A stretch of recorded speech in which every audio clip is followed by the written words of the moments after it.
Hello everyone, welcome to Tushara education.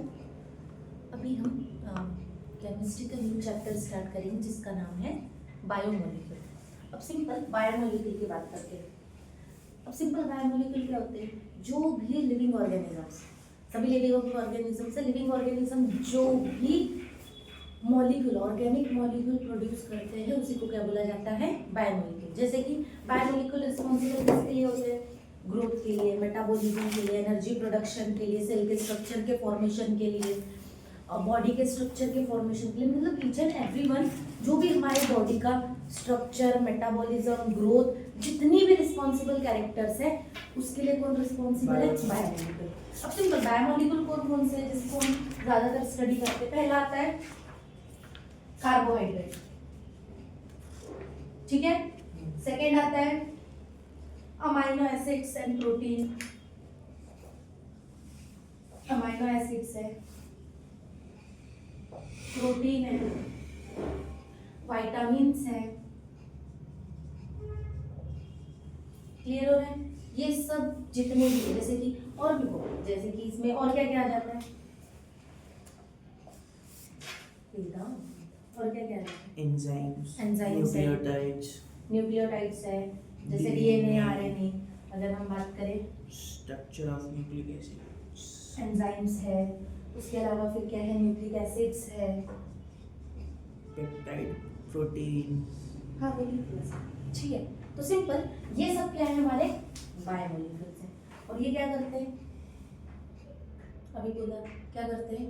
बोलते थे growth के लिए रिस्पॉन्सिबल है, मेटाबॉलिज्म के लिए रिस्पॉन्सिबल है, एनर्जी प्रोडक्शन के लिए, स्ट्रक्चर ऑफ सेल्स, सेल के स्ट्रक्चर के फॉर्मेशन के लिए रिस्पॉन्सिबल, रिप्रोडक्शन के लिए इंपॉर्टेंट है। क्लियर? मतलब ओवरऑल देखे जाए हम इनके बिना सर्वाइव नहीं कर सकते, हमारी बॉडी का फॉर्मेशन ही नहीं होगा। क्लियर है? तो सिंपल एक एक को हमें स्टडी करना है। सबसे पहला कंपोनेंट आता है हमारा कार्बोहाइड्रेट। कुछ पता है कार्बोहाइड्रेट के बारे में? क्या होता है? Carbohydrates are optical active polyhydroxy. वो नहीं जानना चाह रहे, वो नहीं बोल रही हूँ। मुझे कार्बोहाइड्रेट के बारे में कुछ पता है क्या तुम्हें? नहीं, ऐसा कुछ भी नहीं पता।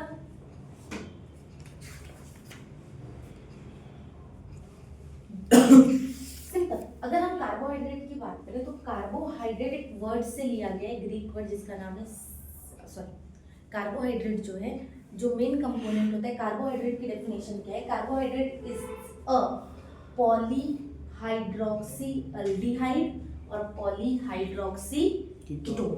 इसमें क्या होता है? पॉलीहाइड्रोक्सी मतलब हाइड्रोक्सिल ग्रुप होते हैं और साथ साथ में क्या होता है?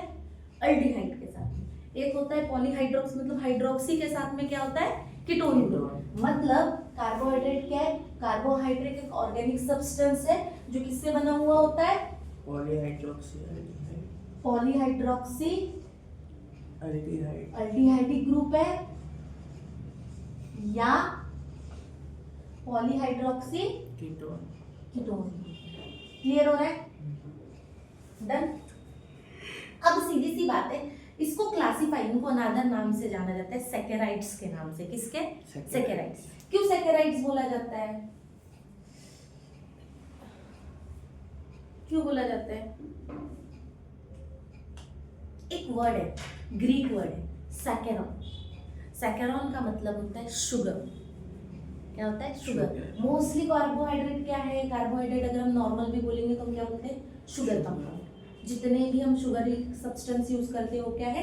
कार्बोहाइड्रेट। ठीक है, तो कहाँ से लिया गया है? सैकेराइड्स इसलिए बोला जाता है क्योंकि सैकेराइड्स का मीन सैकेरॉन, उससे वर्ड लिया गया और सैकेरॉन का मीनिंग होता है शुगर। तो इनको जो क्लासिफिकेशन है शुगर कार्बोहाइड्रेट का, सेम अगर हम बात करें तो तीन कैटेगरी में इनको डिवाइड किया गया है। पहला मोनोसैकेराइड्स,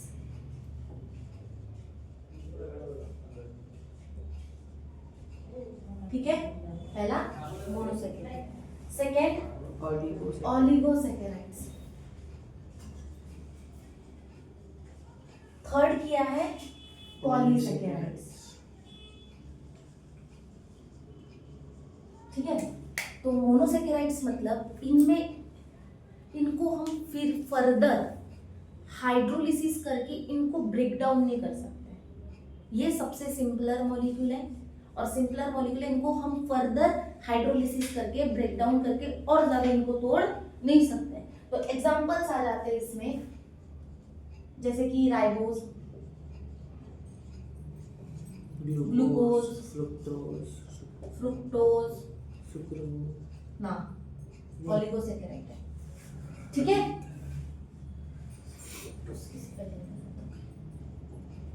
ठीक है, अब ओलिगोसैकेराइड्स क्या होते हैं? मतलब 2 to 10 तक के जो जितने भी यूनिट है, मतलब 2 मोनोमर यूनिट से लेकर 10 मोनोमर यूनिट्स तक जो भी आते हैं वो सब काय में आ जाते हैं हमारे ओलिगोसैकेराइड्स में। क्लियर है? उसके बाद आता है पॉलीसैकेराइड। पॉलीसैकेराइड्स क्या है? जो मल्टीपल मोनोमर यूनिट से फॉर्म होता है, उनको अगर हम हाइड्रोलिसिस करें तो हमें मोनोसैकेराइड्स फॉर्म हो जाएंगे। क्या है? पॉली, पॉली मतलब मल्टीपल, मल्टीपल सैकेराइड से बना है, मतलब मल्टीपल मोनोसैकेराइड से बना हुआ है। और इसको हम ऑन हाइड्रोलिसिस,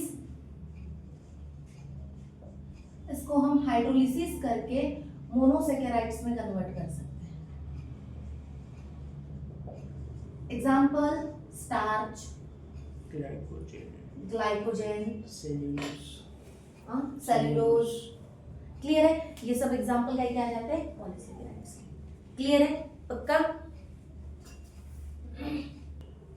देखो, अगर हम मोनोसैकेराइड्स की बात करें तो मोनोसैकेराइड्स क्या था? इसमें क्या होते हैं?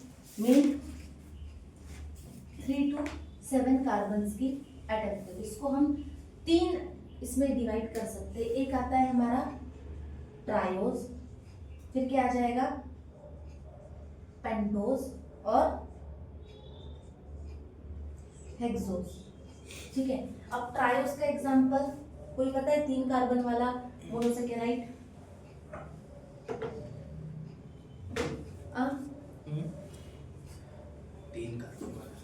ग्लिसरल्डिहाइड। कौन है? ग्लिसरल्डिहाइड। पेंटोज वाला राइबोज, वो जगह पे यूज करते हैं। इसके बाद हेक्सोज में ग्लूकोज एंड फ्रुक्टोज। क्लियर हो रहा है? और भाई अगर हम ओलिगोसैकेराइड्स की बात करें, ये कितने दे सकते हैं? 2 to 10 मोनोमरिक यूनिट से फॉर्म होता है। तो सिंपल पहला एग्जांपल आ जाता है इसका डाइसैकेराइड्स। डाइसैकेराइड्स के एग्जांपल माल्टोज है, लैक्टोज है, सुक्रोज है। क्लियर है? क्या क्या है? पहला माल्टोज, किससे बना होगा maltose? 2 glucose unit, glucose plus glucose. Sucrose 1 glucose plus 1 fructose, glucose plus fructose, lactose glucose plus galactose, glucose plus galactose. Clear हो रहा है? तो ये हो गए हमारे डाइसैकेराइड्स। डाइसैकेराइड्स के बाद क्या आते हैं हमारे? ट्राइसैकेराइड्स। अब ट्राइसैकेराइड्स में क्या होगा? 3 से बनेंगे, 3 मॉलिक्यूल्स रहेंगे। एग्जांपल राफिनोज। किससे बना होता है? Glucose, galactose and fructose. ठीक है, तीनों से राफिनोज, ग्लूकोज, गैलेक्टोज प्लस फ्रुक्टोज। उसके बाद क्या आ जाते हैं हमारे? टेट्रासैकेराइड्स। नीला पहले तो मजा आ गया। ठीक है, टेट्रासैकेराइड्स में क्या होंगे? 4 यूनिट। क्या नाम है? ग्लूकोज, फ्रुक्टोज, 2 नाम क्या है? उसका नाम स्टैकिचोस, स्टैकिचोस, स्टैचियोस। क्या उम्मीद कर रहे थे हमसे बोलना? आपने 2 बार अटैक ओ कभी कभी ये वाले शब्दों में हो जाता है। चलो, क्या क्या आ जाएगा? 4। पहला ग्लूकोज, फ्रुक्टोज, 2 गैलेक्टोज। मतलब हम बोल सकते हैं 2 गैलेक्टोज के मॉलिक्यूल, ग्लूकोज और प्लस फ्रुक्टोज। मतलब अगर हम इसका हाइड्रोलिसिस करवाए तो हमें 4 मॉलिक्यूल मिलेगा। ट्राइसैकेराइड पॉलीसेकेराइड्स का अगर हम हाइड्रोलिसिस करवाए तो 3 मॉलिक्यूल मिलेगा, डाइसेकेराइड से 1 2 2 2 2, और मोनोसेकेराइड तो सिंगल ही यूनिट है, कोई दिक्कत ही नहीं। अब उससे ज्यादा पॉलीसेकेराइड्स क्या होते हैं, 4 से ज्यादा वाले, मतलब 5 6 7 8 ऐसे अगर यूनिट्स दे रहे हैं तो उनको बोला जाता है पॉलीसेकेराइड। और क्या है एग्जांपल, स्टार्च है, ग्लाइकोजन है, सेल्यूलोज है। ठीक है, डन।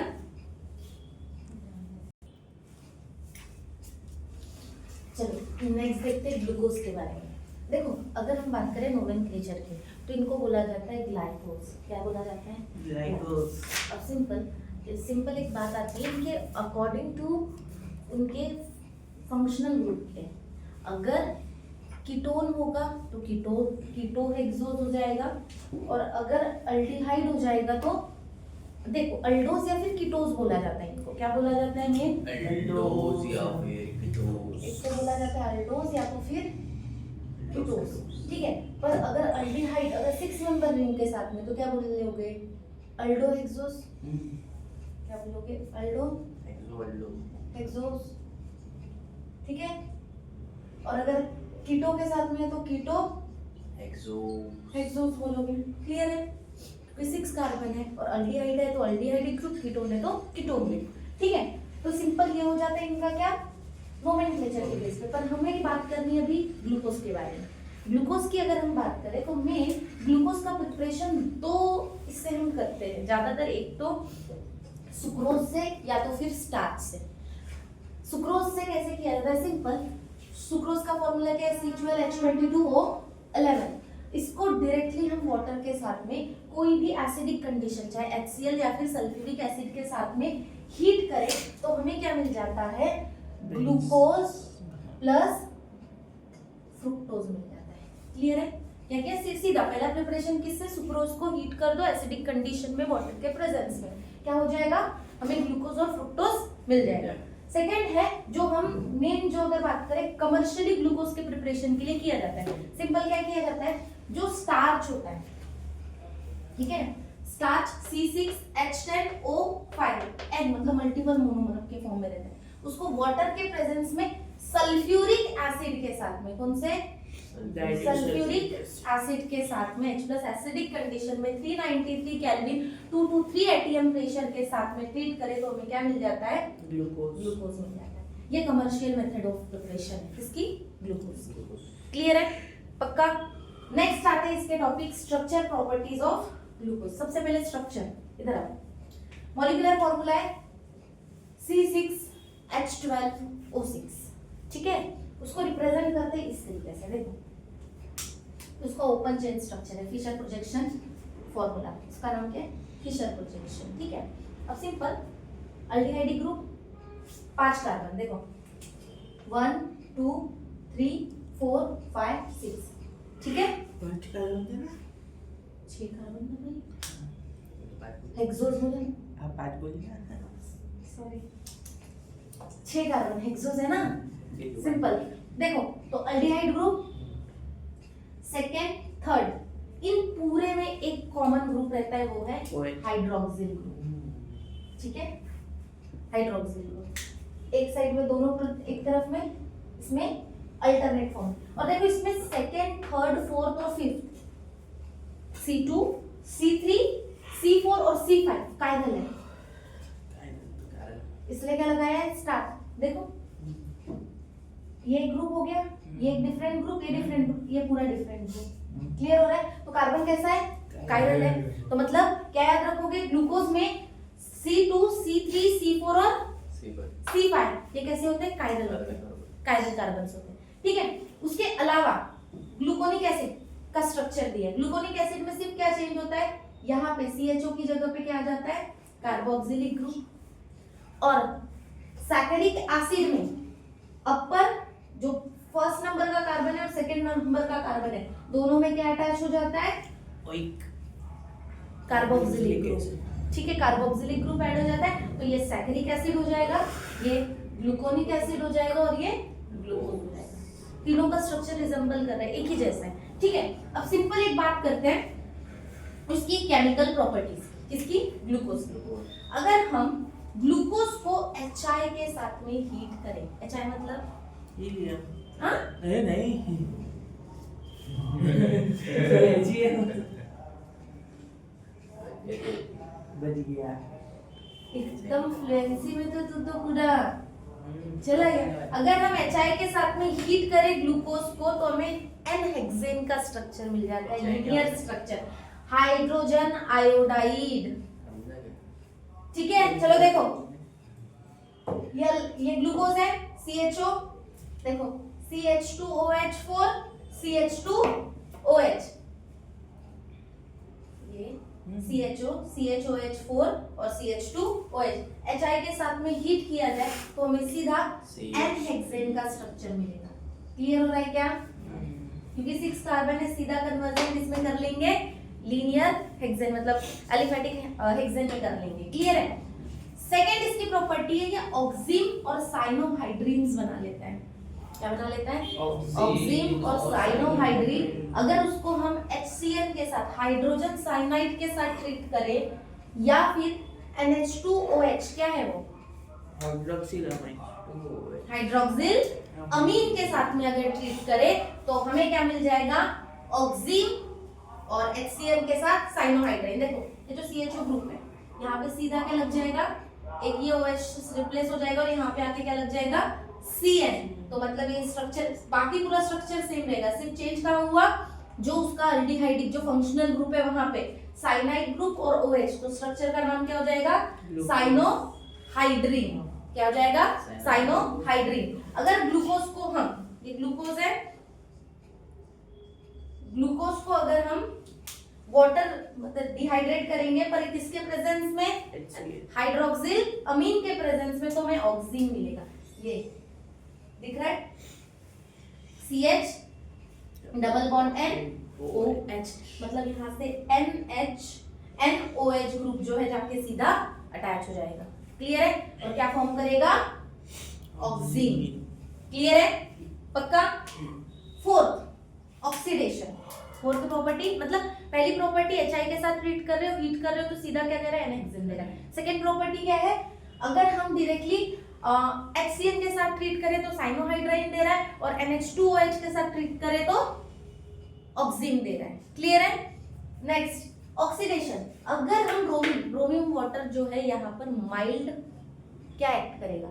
ऑक्सीडाइजिंग एजेंट की रिड्यूसिंग एजेंट? ऑक्सीडाइजिंग। पक्का? ऑक्सीडेशन चालू है। इसमें देख तो लोग पता तो चले। ठीक है, अब सिंपल एक बात है, ब्रोमीन वाटर यहाँ पे एक्ट क्या करेगा? As a mild oxidising agent की तरह। देखो ये है हमारा ग्लूकोज, इसको अगर हम ऑक्सीडाइज करें तो हमें ग्लूकोनिक एसिड का स्ट्रक्चर मिलेगा। किसका? Gluconic acid. यहाँ पे सीधा जो CHO है कन्वर्जन हो जाएगा किसमें? हमने करवाया है ना ऑक्सीडेशन करवा के, अल्डिहाइड का कीटोन का कन्वर्जन कार्बोक्सिलिक एसिड में करवाते हैं, तो सेम अल्डिहाइडिक ग्रुप का कन्वर्जन किसमें हो जा रहा है? कार्बोक्सिलिक एसिड में। तो क्या मिलेगा हमें? Gluconic acid. क्लियर है? पक्का? देखो 4 प्रॉपर्टी हो गई थी, 5वीं और 6वीं प्रॉपर्टी पर 5th प्रॉपर्टी कहती कि प्रेजेंस के लिए कि देखो ग्लूकोज के पास में 5 हाइड्रोक्सिल ग्रुप्स हैं, तो उसको कंफर्मेशन के लिए अगर इसको हम एसिडिक एसिड एसिडिक अनहाइड्राइड है वो। वही तो सोचू। 2 मिनट में मक्खी बदल जाएगी।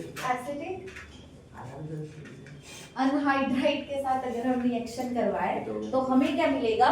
ग्लूकोज पेंटा एसिटेट। मतलब जितने भी OH ग्रुप है वहां पे कौन सा ग्रुप आ जाएगा? ये एसिटिल जो ग्रुप है वो आपके यहाँ पे अटैच हो जाएगा, दिस। ठीक है, H को रिप्लेस करेगा, C डबल बॉन्ड और CH3 एक ग्रुप आके लग जाएगा। तो सिंपल कौन कौन से? यहाँ पे 4 ग्रुप है और यहाँ एक है, तो 5 हो जाएगा। तो क्या हो जाएगा? पेंटा एसिटेट। तो ग्लूकोज पेंटा एसिटेट प्लस एसिटिक एसिड बनेगा। क्लियर है? पक्का? नेक्स्ट आते हैं, एक इसके पास में प्राइमरी अल्कोहलिक ग्रुप होता है, कौन था? सबसे नीचे ये दिख रहा है। या इसको अगर हमने यहाँ 2 रिएक्शन लिया है, एक लिया है ग्लूकोज ग्लूकोज के साथ में, और ये क्या है, ग्लूकोनिक एसिड। एसिड। अभी देखा था ना स्ट्रक्चर, ठीक है, ग्लूकोनिक एसिड। तो सिंपल, अगर ग्लूकोज को अगर हम HNO3 के साथ में ट्रीट करें, हमें क्या मिलेगा, सैकरिक एसिड। हमने इसका भी स्ट्रक्चर देखा है। और ग्लूकोनिक एसिड को हम HNO3 के साथ ऑक्सीडाइज करवाए तो हमें क्या मिलेगा, सैकरिक एसिड, दोनों का कॉमन ग्रुप। तो सिंपल, अब मेन टॉपिक आते हैं इसका। ये हो गई 6 प्रॉपर्टी। पहली प्रॉपर्टी क्या थी, सॉरी, पहला रिएक्शन किसके साथ थी, HI। तो लीनियर क्या मिल रहा था, हेक्सेन। Hexane, N hexane. ठीक है, तो लीनियर बोला ना। उसके बाद अगर हमने सेकंड रिएक्शन देखी, HCN के साथ ऑक्सीन का फॉर्मेशन और साइनोहाइड्रिन का फॉर्मेशन, ठीक है, HCN के साथ में और NH2OH के साथ में। थर्ड रिएक्शन, वो ब्रोमीन वाटर के साथ ऑक्सीडाइज किया तो ग्लूकोनिक एसिड बना, मींस दिस, ठीक है। थर्ड रिएक्शन, इसके पास में 5 हाइड्रोक्सिल ग्रुप है, तो उसके लिए हमने एसिटिक एसिड के साथ में ट्रीट किया तो हमें पेंटा एसीटेट का स्ट्रक्चर मिला। क्लियर है। नेक्स्ट, प्राइमरी अल्कोहलिक ग्रुप है, तो इसको हमने किसके साथ ट्रीट किया, HNO3 के साथ में, तो हमें क्या मिला, सैकरिक एसिड। क्लियर है। Next, optical isomerism of glucose, ठीक है। चलो देखो, अभी हमने इसके पहले फिशर प्रोजेक्शन फॉर्मूला बनाए थे तीनों का, याद है क्या कुछ, चलो देख लेते हैं। ये देखो, CHO था, उसके बाद 6 कार्बन थे, 1 2 3 ठीक 4 है। 5 6। फिर अल्टरनेट में लगना था ना कुछ तो। बस सही ठीक है, आता ये है। ग्लूकोज का स्ट्रक्चर है, ठीक है, ये ग्लूकोज का स्ट्रक्चर है। अब सिंपल अगर हम बात करें इसका सेकेंड, थर्ड, फोर्थ और फिफ्थ, कायरल है। वायरल है। अब देखो, इसमें 2 कॉन्फ़िगरेशन होते हैं, D और L कॉन्फ़िगरेशन। सबसे पहले हम किसकी बात करेंगे, D एंड L कॉन्फ़िगरेशन। अब सुनो, अगर इस OH के प्रेजेंस में, दिख रहा है ये जो हाइड्रोक्सिल, इस OH के प्रेजेंस में अगर राइट साइड में कोई OH का अटैचमेंट हो जाए तो ये हो जाएगा D कॉन्फ़िगरेशन। समझ रहे हैं क्या बोल रही हूँ। Yes yes. अगर इस OH के प्रेजेंस में ये अगर लेफ्ट साइड में चले जाए तो क्या हो जाएगा, L कॉन्फ़िगरेशन। क्लियर हो रहा है क्या। तो मोस्टली जो ग्लूकोज है वो कौन सा कॉन्फ़िगरेशन देता है, D कॉन्फ़िगरेशन। कौन सा, D, क्योंकि ये CH2 ये OH के प्रेजेंस में ये जो OH का अटैचमेंट है कौन से साइड में है, राइट साइड में। क्लियर है, पक्का। नेक्स्ट, ऑप्टिकल आइसोमेरिज्म में अगर मैं बात करूं, ऑप्टिकल आइसोमेरिज्म का फॉर्मूला क्या है, 2⁻n। जितने कायरल ग्रुप उतने ज्यादा आइसोमर्स देगा। तो सिंपल, इसके पास कितने कायरल ग्रुप है, 5। नहीं है, 4 है, अगले 2 से 1 गिनना। 2 C2 C3 C4 और C5, 1 और 5 पे कोई भी क्या बोलते कायरलिटी नहीं है। आपने सुना नहीं, मैंने 5 - 1 4 ऐसा बोला था। कार के देखो। तो क्या हो जाएगा, 2⁻4, मतलब 16 आइसोमर दे सकता है। कितने, 16। तो सिंपल ऑप्टिकल आइसोमेरिज्म में आते हैं हमारा, हम जब प्लेन पोलराइज लाइट जब डालते हैं तो क्या होता है, अगर राइट से रोटेट किया तो डेक्स्ट्रो रोटेटरी, और अगर लेफ्ट से रोटेट किया तो लियो रोटेटरी। उसको हम किससे, डेक्स्ट्रो को हम प्लस से डिनोट करते हैं, लियो को हम माइनस से एल से।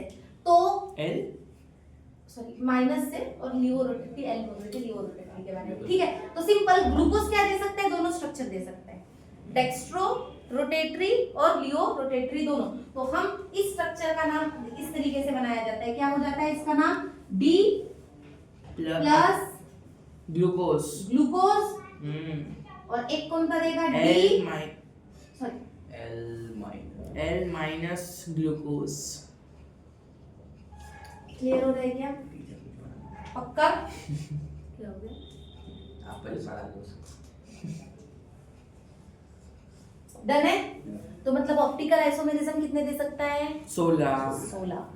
और D कॉन्फ़िगरेशन और L कॉन्फ़िगरेशन किसके बेस पे रहेगा, on the basis of OH कौन से साइड पे, राइट पे रहा तो D, नहीं ये रोटेटिंग का ही नहीं, ये रोटेटिंग के बारे में बता ही नहीं रहा है। लेफ्ट में ठीक है, ये रियल कॉन्फ़िगरेशन है कि OH का अटैचमेंट ये फिशर प्रोजेक्शन ने बताया है। फिशर प्रोजेक्शन जो फॉर्मूला है ऐसा ही स्ट्रक्चर बनाया है। सेम उसने ग्लूकोनिक एसिड का भी स्ट्रक्चर दिया था और सैकरिक एसिड का भी स्ट्रक्चर दिया था, और दोनों में देखना OH का अटैचमेंट इसी साइड में, तो मतलब ये भी डी ग्लूकोनिक एसिड है और ये भी डी सैकरिक एसिड है। ठीक है, और ये डेक्स्ट्रो रियोरोटेटरी मतलब प्लेन पोलराइज राइट, जब आप पास करोगे तो किस डायरेक्शन में घूमेगा? अगर राइट से अगर टर्न हो रहा है तो डेक्स्ट्रो रोटेटरी, और लेफ्ट से रोटेट हो रहा है तो माइनस लियो रोटेटरी। डन। नेक्स्ट आते हैं ring structure of glucose. Simple, हमने अभी इसका फिशर प्रोजेक्शन फॉर्मूला देखा था रिंग स्ट्रक्चर। अब देखो इसमें कैपेसिटी होती है कि हैवी एसिकल स्ट्रक्चर बना ले, पायरेनोज के समान स्ट्रक्चर बना ले। देखो ये होती है पायरेनोज रिंग।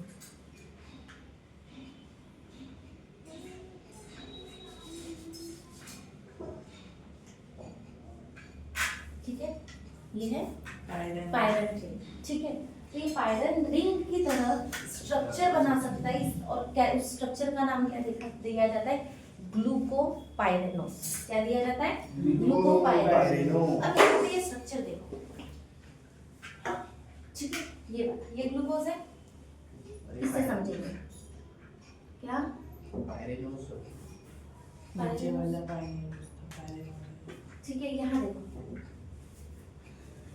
इनमें ये हमारा डी ग्लूकोज है, डी ग्लूकोज है क्योंकि CH2 के प्रेजेंस में ये OH राइट।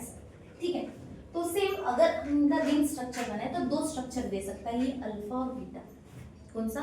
Alpha beta. ये जो एसिटिक ये जो ग्रुप है ये इसके रिप्रेजेंट में, ये देखो ये चले जाएगा फर्स्ट नंबर का कार्बन, ये सेकंड, ये थर्ड, ये फोर्थ और ये फिफ्थ, तो ये ऑलरेडी सिक्स्थ है। ठीक है, इसके देखो यहाँ पे इसने OH जो है उसके अल्फा पोजीशन पे दिया है। ठीक है, तो अल्फा से रिंग जो दिया है, तो ये स्ट्रक्चर में अगर दोनों OH एक तरफ में आ रहे हैं तो आप उसका नाम क्या? वहाँ पे B आना चाहिए, यहाँ अल्फा है, ये बीटा नहीं लिख D दिया, आना D चाहिए। चाहिए वहाँ पे। ठीक है, अरे अल्फा बीटा साथ में लिख दी गलती से, हो गया। ठीक है, तो ये दोनों एच दिख रहे हैं, एक ही पोजीशन पे आ रहे, मतलब ये अल्फा की पोजीशन पे, तो क्या हो जाएगा? अल्फा डी ग्लूकोज प्लस ये, क्योंकि सिंपल डेक्स्ट्रो, हम किसकी बात करें? Dextrorotatory. सेम ये OH की पोजीशन जो है ये वाली यहाँ से शिफ्ट हो गई, दिख रहा है? ये जो OH जो फॉर्म होगा वो शिफ्ट कर लेगा, तो वो पोजीशन क्या? और देखो रिंग किससे बनेगी? C1 और C5 के बीच में जो एल्डिहाइड ग्रुप है वो, और ये 5 नंबर का जो कार्बन है। ठीक है, तो मेन स्ट्रक्चर किसका बनता है? C1 और C5। ठीक है, तो इसका ये इधर रिप्लेस हो जाएगा तो बीटा पोजीशन पे चले जाएंगे, दोनों की अपोज, और सेम पे रहेगा तो अल्फा। क्लियर हो रहा है? एक स्ट्रक्चर इसका जो हावर में दिया हुआ है वो है ग्लूको हावर। ठीक है, तो सेम उसको रिंग स्ट्रक्चर प्रॉपर, ये जो पायरोन वाली जो रिंग बनाए थे उसके जैसे देख, इससे लेते हुए चलना। फर्स्ट कार्बन ये वाला, first, second, third, fourth, fifth और ये सिक्स्थ। ठीक है, तो फर्स्ट पे ये दोनों की OH सेम पोजीशन पे। ठीक है, फिर अपोज, फिर ये इसी पोजीशन पे ये स्ट्रक्चर रहेगा कौन सा? सेम अल्फा ग्लूकोपाइरोनस पर पायरन रिंग के जैसा। क्लियर है? और इसमें बीटा क्या चले जाएगा? सिंपल, पहला OH ऊपर में इधर चल रहा था, ये यहाँ जाएगा, सिर्फ इसी स्ट्रक्चर पे स्ट्रक्चर बनेंगे। तुम्हें किससे बेस पे याद रखना है? इस रिंग से पूरे के पूरे दोनों स्ट्रक्चर याद रखना है। किसका? अल्फा डी प्लस ग्लूकोपाइरेनोज और बीटा डी, क्योंकि स्ट्रक्चर आते हैं। मेन इंपॉर्टेंट क्या याद रखने के लिए? मेन क्या आते हैं? स्ट्रक्चर्स आते हैं।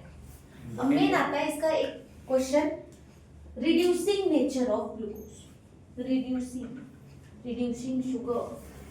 अब सिंपल ग्लूकोज रिड्यूस हो सकता है क्योंकि देखो इसका जो अल्डिहाइडिक ग्रुप है, फर्स्ट पोजीशन का जो अल्डिहाइडिक ग्रुप है वो रिंग बना लेता है, और हेमीएसिकल का, ये हेमीएसिकल का स्ट्रक्चर है। ठीक है, हेमीएसिकल का स्ट्रक्चर दे सकता है, और हेमीएसिकल के पास में कैपेबिलिटी क्या रहती है, ये इजीली अपने इलेक्ट्रॉन को दूसरे मॉलिक्यूल्स को क्या कर सकता है, दे सकता है।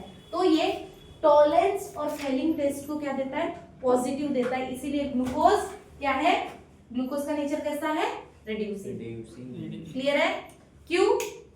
जो हेमीएसिडल स्ट्रक्चर बना रहा है उसके पास में कैपेबिलिटी क्या है, वो इलेक्ट्रॉन किसी भी अदर मॉलिक्यूल्स को डिसोनेट कर सकता है और रिड्यूस्ड हो सकता है। तो इसीलिए ग्लूकोज फेलिंग और टोलेंट टेस्ट कैसे देता है, पॉजिटिव। डन। नेक्स्ट आते हैं फ्रुक्टोज के ऊपर। देखो फ्रुक्टोज में होता है कीटोन ग्रुप, स्ट्रक्चर हो जाता है इसका लीनियर CH2OH CO या एंड में CH2OH। कायरल है क्या? Why not? Yes 2 3 Why 4 not? ठीक है, तो सिंपल अगर हम बात करें तो ये अगर रिंग स्ट्रक्चर, इसका ज्यादातर आपको यही पूछा जाएगा, स्ट्रक्चर पूछा जाएगा। क्या हो जाएगा, स्ट्रक्चर। ये किससे रिजेंबल करता है, इसका जो रिंग स्ट्रक्चर है वो करता है फ्यूरॉन से। उसका किससे करता था, पायरन से। इसका किससे करता है, Furon. ये है फ्यूरॉन का What's स्ट्रक्चर। furon? ठीक है, सिंपल। देखो Yeah. इसका ये कार्बन C2 कार्बन, पंद्रह का नंबर का कार्बन रहेगा। जो मिडल जो कार्बो सॉरी कीटोन ग्रुप वाला, कीटोन वाला जो कार्बन है वो इस कार्बन से अटैचमेंट करके ऑक्सीजन लिंकेज फॉर्म करेगा। तो कौन सा स्ट्रक्चर फॉर्म करेगा, alpha D L fructo furanose. क्या फॉर्म करेगा, अल्फा डी माइनस फ्रुक्टोफ्यूरानोज और बीटा डी माइनस इसकी फ्रुक्टोफ्यूरानोज। पोजीशन पे OH अगर राइट साइड में रहा तो अल्फा और लेफ्ट में रहा तो बीटा। उसकी जो लिंक है अल्फा और बीटा ये गिवन है। ठीक है, CH2 OH फर्स्ट OH दिख रहा है, ये अपर साइड में, ये लोअर, इसके रिजेंबल में OH H। ये जो रिंग है ये मेन आपको याद रखना है। क्या याद रखना है, और कंसिडरेशन सिर्फ किसके ऊपर में जाएगा, इसके ऊपर में, अल्फा और बीटा। देखो अल्फा अगर अपर पोजीशन, अल्फा वाले ग्रुप में क्या रहेगा, CH2OH की पोजीशन क्या रहेगी, अपर, और बीटा में लोअर। बाकी पूरा स्ट्रक्चर जैसा, ये किसका स्ट्रक्चर है, ये वाला, ये किसने दिया था, कौन था, ऊपर, वो फिशर प्रोजेक्शन वाला स्ट्रक्चर है और ये हैवर्थ प्रोजेक्शन वाला स्ट्रक्चर है। ठीक है, वाले एग्जाम में आएगा क्या, आपने जिसको स्टार मार्क कर, नहीं स्ट्रक्चर याद रखना। स्ट्रक्चर इसमें से सबसे ज्यादा जो अभी तक पूछा है वो पूछा है अल्फा डी ग्लाइकोपाइरोनोज वाला। एग्जाम में आएगा, हाँ आया है, माइटोस का आया है, सुक्रोज का आया है, इनकी लिंकेज आई है। आएगा क्या, हाँ, अब वो कैसे बता सकते हैं, जैसे बोर्ड का पेपर। एक्सपीरियंस। देखो मोस्टली 3 स्ट्रक्चर ज्यादातर इसके जो क्वेश्चंस आते हैं तुम लोगों को फिल इन द ब्लैंक या फिर 1 मार्क्स के क्वेश्चंस में आते हैं, जैसे MCQs टाइप के क्वेश्चंस में मोस्टली। या फिर अगर तुमको अगर स्ट्रक्चर देता है तो ज्यादातर ग्लूकोज का स्ट्रक्चर आता है और ज्यादातर ग्लूकोज की मेथड ऑफ प्रिपरेशन आती है। ठीक है, मतलब कार्बोहाइड्रेट वाले टॉपिक में से। ठीक है, तो उसमें से एक क्वेश्चन था कि सुक्रोज में लिंकेज कौन सी है, सुक्रोज में लिंकेज कौन सी ग्लाइकोसिलिक लिंकेज है। उसी देखो सुक्रोज क्या है, सुक्रोज क्या है, डाइसेकेराइड है। सुक्रोज क्या है, डाइसेकेराइड। और किससे बनता है हमें पता है, फ्रुक्टोज और एक ग्लूकोज से। तो इसमें जो स्ट्रक्चर रहता है, एक रहता है अल्फा ग्लूकोज और बीटा फ्रुक्टोज। ठीक है, अल्फा ग्लूकोज और बीटा फ्रुक्टोज से। तो ये जो लिंकेज बनाता है, देखो ये 1 कार्बन और इसका ये कौन सा कार्बन होगा, कौन था, ये वाला पहला,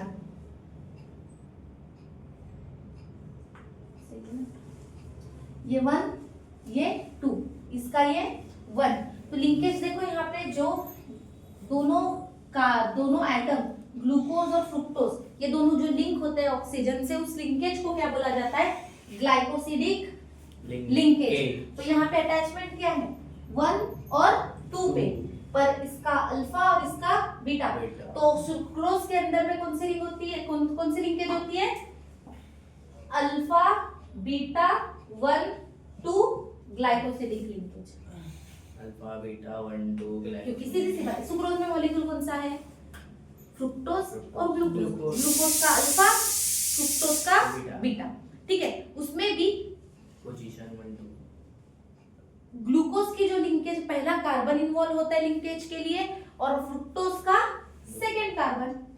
तो जो लिंकेज फॉर्म होती है, तो लिंकेज कौन सी हो जाती है? Alpha beta 1 2 glycosidic linkage. ठीक है, और सेकंड क्या आता है? माल्टोज की लिंकेज। माल्टोज का स्ट्रक्चर, माल्टोज का हैवर प्रोजेक्शन वाला जो स्ट्रक्चर है, ये पूछा है, ये क्वेश्चन पूछा है इसके प्रीवियस एग्जाम्स में। हाँ, ठीक है, माल्टोज का हैवर प्रोजेक्ट। चलिए देखो, तो माल्टोज किससे बना है? दोनों ग्लूकोज मॉलिक्यूल, और दोनों के कौन से मॉलिक्यूल? अल्फा। दोनों के कौन थे? अल्फा। और अल्फा में भी कौन सा? 1, यहाँ पे देखो 1 2 3 4, ये 4th कार्बन और ये 1 कार्बन में लिंकेज है। तो लिंकेज क्या हो जाएगी? Alpha 1 4 glycosidic linkage. और ये स्ट्रक्चर आता है बॉन्ड लिख रही है। क्या? बॉन्ड लिखा है। ठीक है, लिंकेज लिख लेते हैं। ठीक है, हम गेस करते हैं। ठीक है, तो कौन सा कार्बन? दोनों के कौन से कार्बन है? Alpha glucopyranose. अल्फा ग्लूकोपाइरेनोज के स्ट्रक्चर है, और उसमें एक का अल्फा जो है वो फर्स्ट कार्बन से अटैचमेंट है, और 4, और सेकंड वाला जो ग्लूकोज का मॉलिक्यूल है वो 4th कार्बन से लिंकेज है। तो इसलिए इसकी linkage alpha 1 4 glycosidic linkage. Next topic आते हैं डाइसैकेराइड्स। कहते हैं डाइसैकेराइड्स। ठीक है, अब डाइसैकेराइड्स कौन कौन है? माल्टोज, लैक्टोज और सुक्रोज। अगर माल्टोज की बात करें तो माल्टोज बना होता है ग्लूकोज से। ठीक है, वो भी कौन सा? अल्फा ग्लूकोज और alpha glucose, alpha D glucose, alpha D glucose. ठीक है, तो इनकी जो लिंकेज हो जाती है वो हो जाती है, माल्टोज की लिंकेज क्या हो जाएगी? Alpha 1 4 linkage. ठीक है, ग्लाइकोसिडिक लिंकेज। कौन सी? अल्फा, क्योंकि ग्लूकोज ग्लूकोज दोनों मॉलिक्यूल है, और ग्लूकोज के दोनों मॉलिक्यूल वो भी कौन से है? अल्फा है। अल्फा होने के कारण जो ग्रुप की बॉन्डिंग हो जाएगी पहले कार्बन से इधर 1 2 3 4th कार्बन से, तो 1 4 ग्लाइकोसिडिक लिंकेज। और ये कैसे होता है? रिड्यूसिंग शुगर होता है। कैसे शुगर है? रिड्यूस्ड हो सकता है, इसका जो एमिएसिटिल जो फॉर्म होता है वो रिड्यूस्ड हो सकता है। लैक्टोज किससे बना है? Glucose plus galactose. ठीक है, अगर हम बात करें इनका जो लिंकेज होगा, दोनों में कौन से ग्रुप आ रहे हैं? बीटा, बीटा ग्लूकोज और बीटा गैलेक्टोज, और लिंकेज बीटा 1 4 की। क्लियर है? ये भी कैसी है? Reducing sugar. सुक्रोज की बात करें तो सुक्रोज ग्लूकोज प्लस फ्रुक्टोज, ये नॉन रिड्यूसिंग क्यों है? क्योंकि इसमें दोनों आ रहे हैं, कार्बोअल्डिहाइड भी आ रहा है और कीटोन दोनों आ रहे हैं, तो ये नॉन रिड्यूसिंग शुगर हो जाती है। और इनकी जो लिंकेज चली जाती है कौन सा? अल्फा ग्लूकोज, बीटा फ्रुक्टोज और 1 2 लिंकेज। क्लियर है? पक्का? Next polysaccharide. पॉलीसेकेराइड्स में हमें 3 दिए हुए, पहला दिया हुआ है। अब सीधा एक बात याद रखना, डाइसेकेराइड्स का टेस्ट कैसे रहेगा?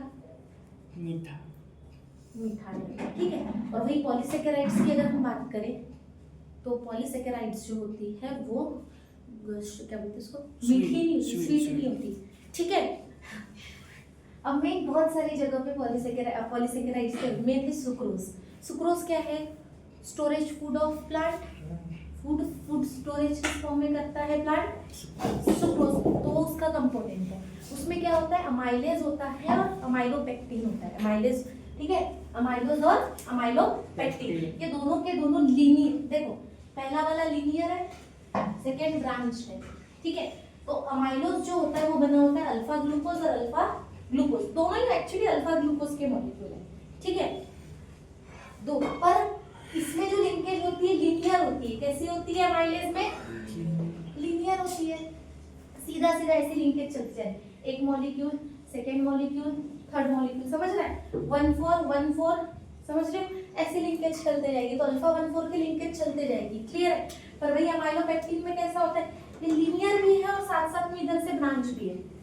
तो यहाँ से ये 1 वाले कार्बन से इधर का 6 वाला कार्बन, तो अमाइलोपेक्टिन में भी अल्फा ग्लूकोज ही होता है, पर ये कैसा होता है, ब्रांच होता है, क्लियर है। तो इसमें लीनियर में 1 4 लिंकेज अमाइलोज के जैसी और ब्रांच में 1 6 लिंकेज, तो क्या हो जाएगा, अल्फा 1 4 लिंकेज भी रहेगी और अल्फा 1 6 लिंकेज भी रहेगी, क्लियर है क्या? पक्का? तो ये दोनों के दोनों कंपोनेंट से मिलके बना होता है स्टार्च, ठीक है, जिसमें अमाइलोज और अमाइलोपेक्टिन की लिंकेज होती है। और क्या करता है, दोनों का काम क्या होगा रे बाबा? स्पेलिंग गलत लिखी, storing food in the form of food में ही स्टोर रहता है, कहाँ पे? प्लांट में, ठीक है। सबसे अच्छा एग्जांपल क्या नाम इसका, आलू, पोटैटो, ठीक है। नेक्स्ट आता है सेल्यूलोज। सेल्यूलोज क्या है? प्लांट का ही कंपोनेंट है, cell wall made up of cellulose, dietary fibre है। ह्यूमंस डाइजेस्ट कर सकते हैं क्या सेल्यूलोज को? नहीं, उनके पास में कोई ऑर्गन ही नहीं है डाइजेस्ट करने के लिए। पर सेल्यूलोज इंपॉर्टेंट भी है किस लिए? बॉल मूवमेंट के लिए, डाइजेशन के लिए, क्लियर हो रहा है? इसलिए हम भी थोड़ा ना थोड़ा अमाउंट में फाइबर्स वगैरह लेते हैं ना, ठीक है। तो सिंपल अब बात करते हैं सेल्यूलोज की। सेल्यूलोज क्या है? मेडअप प्लांट्स की cell wall made up of cellulose. क्या हो गया? ठीक है। तो सेल्यूलोज में क्या होता है, बीटा डी ग्लूकोज की लिंकेज है। किसकी? बीटा डी ग्लूकोज की। और वो भी कौन सी लिंकेज का, मतलब बीटा डी ग्लूकोज से बना होता है और लिंकेज बीटा 1 4, मतलब बीटा जो ग्लूकोज है उसका 1 4 सेम। जैसे अल्फा का स्ट्रक्चर है, सिर्फ उसमें बीटा का स्ट्रक्चर चेंज कर दे और लीनियर स्ट्रक्चर बना दे और मेन क्या बन जाएगा? ग्लूकोज। ये भी लीनियर स्ट्रक्चर। पर स्टार्च कैसा आ जाएगा? ब्रांच्ड है, क्योंकि इसमें क्या है, अमाइलोज भी और अमाइलोपेक्टिन भी है। और इसमें क्या है, सिर्फ बीटा डी ग्लूकोज है और बीटा 1 4 की लिंकेज है, मतलब सिर्फ क्या है, लीनियर मॉलिक्यूल है, क्लियर है। नेक्स्ट आता है ग्लाइकोजन पे। ग्लाइकोजन कहाँ प्रेजेंट होता है? स्टोर्ड कहाँ होता है? हमारी बॉडी में, मसल्स में और लिवर में, ठीक है। एनिमल का मेन कंपोनेंट जो प्रोटीन वाला जो पार्ट है वो कौन सा? सॉरी, प्रोटीन कहाँ से लाना, जो स्टोरिंग, जो ह्यूमंस जो है फूड जो स्टोर करते हैं वो in the form of glycogen करते हैं, क्लियर है। ग्लाइकोजन के फॉर्म में क्या स्टोर करते हैं? फूड स्टोर करते हैं, क्लियर है। तो अमाइलोपेक्टिन की तरह ही स्ट्रक्चर होता है, पर अमाइलोपेक्टिन से ज्यादा ब्रांच्ड होता है, क्लियर है। पक्का? जब वो फूड स्टोर करके रखता है, इफ अगर हम स्टार्वेशन पे जाते हैं, मतलब फास्ट वगैरह पे जाते हैं, तो उस कंडीशन में ग्लाइकोजन जो है वो ग्लाइकोजन का ब्रेकडाउन करके हमारी बॉडी क्या करती है? एनर्जी प्रोड्यूस करती है, फैट जो स्टोर्ड फैट है उसका यूज करती है, क्लियर है। तो सेम ग्लाइकोजन का यूज कब करेगी? जब फास्टिंग वगैरह की कंडीशन पे रहते हैं, ठीक है। नेक्स्ट आता है प्रोटीन। यहाँ पे हमारा कार्बोहाइड्रेट डन। प्रोटीन क्या है? नॉर्मली ऐसे ही बताओ।